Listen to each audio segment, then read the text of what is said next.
midshipman ops. Oh man, I freaking hate midshipman ops. Why? It's an important part of training the future leadership of the Navy.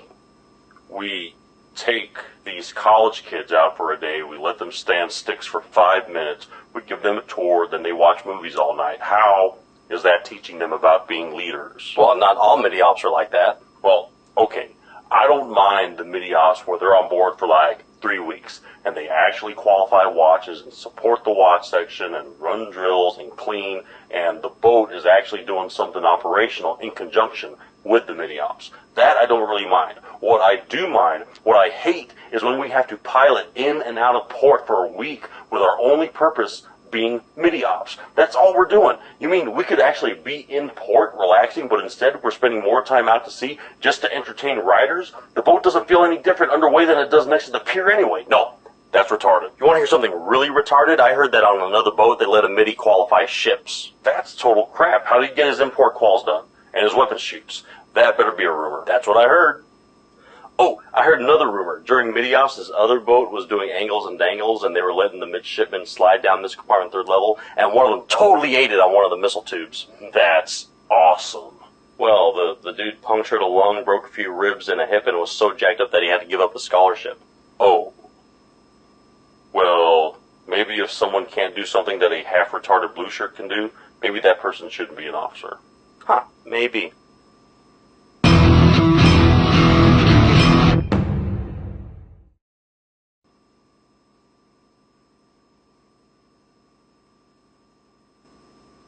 And so they finally get off the island. Yeah. But that wasn't the end? Nope. The doctor finds out that they weren't supposed to leave the island in the first place because they screwed up the universe, so he convinces all the other guys that got off the island to go back with him. Then what happens? Okay, so they get back to the island. It just gets weirder and weirder. They're all... Do you want me to tell you how it ends, or do you just want to watch it? Just tell me. Sounds like following along might take up a lot of my time. Cool. So it gets to the last season, and it's just crazy. The island's half destroyed. The smoke monster, which turns out to be a self-aware nanorobot swarm, he's fighting some aliens, because the aliens want to use the island to take over the universe. Abraham Lincoln shows up in a DeLorean time machine. Oh, and all the others, they're all zombies now. Okay. And everybody's like, what the hell is going on? What does it all mean? And the box salesman, who comes back to life after getting brought back to the island, steps out of the forklift exoskeleton he borrowed from Sigourney Weaver and says, I'll tell you exactly what it all means. And everybody looks at him, and after a dramatic, tension-filled silence, the box salesman reaches into his pocket and whips out a package of Mentos. And he gives everyone a thumbs up. And everyone looks at him all confused, and he's like, it's the Fresh Maker! Then everybody starts laughing and shaking their heads and patting each other on the back, and then the show ends. So it was just a really elaborate Mentos commercial. The fans were pissed, but they sold a crap ton of Mentos. Oh, gotta go.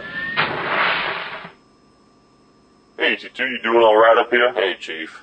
Yeah, I'm doing okay, just tired. I hear you. You need anything? Coffee? Red Bull? Pop Rocks? No, thanks, I'm fine. Hey, Chief. All conditions normal topside and on the pier. Drafts the same as the last hour. Drafts? You married, King? No. Small man. You got a girl? Yeah. Nice. What does she do? She's in college, and she works over at Costco. Man, you're going out with a Costco girl? I was getting in trouble with my wife when we go to Costco, because they got a lot of cute girls working over there. Especially the cashiers. She a cashier? She used to work on the front end, but now she drives a forklift. So you guys pretty serious? Planning on getting married? We haven't really talked about that. We're both so busy with work, and she's got school, so... And are you taking classes, too? Where do you work? Seriously, are you taking classes? Chief, there's no time to take classes. And even if I make time, I wouldn't be able to do as well as I want to do because this job just takes so much out of me. All right, I can see that. Well, answer me this. Why did you join the Navy? I ask myself that question every day. No, man, seriously. Why did you join the Navy? When was the last time somebody asked you that? Never. I see.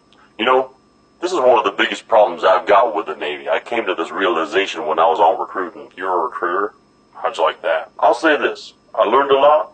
I don't regret doing it, but I would never do it again. So, you're saying it sucked. Big old dinosaur balls. Why did it suck? You want to hear why recruiting sucks?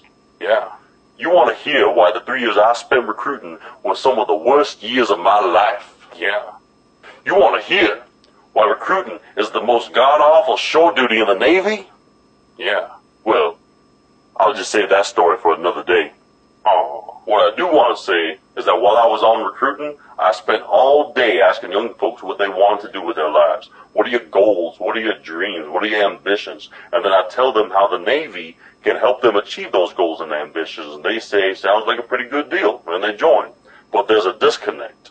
There's a disconnect between the recruiting office and the fleet. You join all excited about achieving your goals and dreams, but when you get to the boat, no one cares about your goals and dreams. You get handed a foxtail and a stack of qual cards and get told to get to work, right? I understand that. I remember what it's like. I know it's frustrating because if your goals don't involve around making the Navy your career, then everyone gets all butthurt. What the?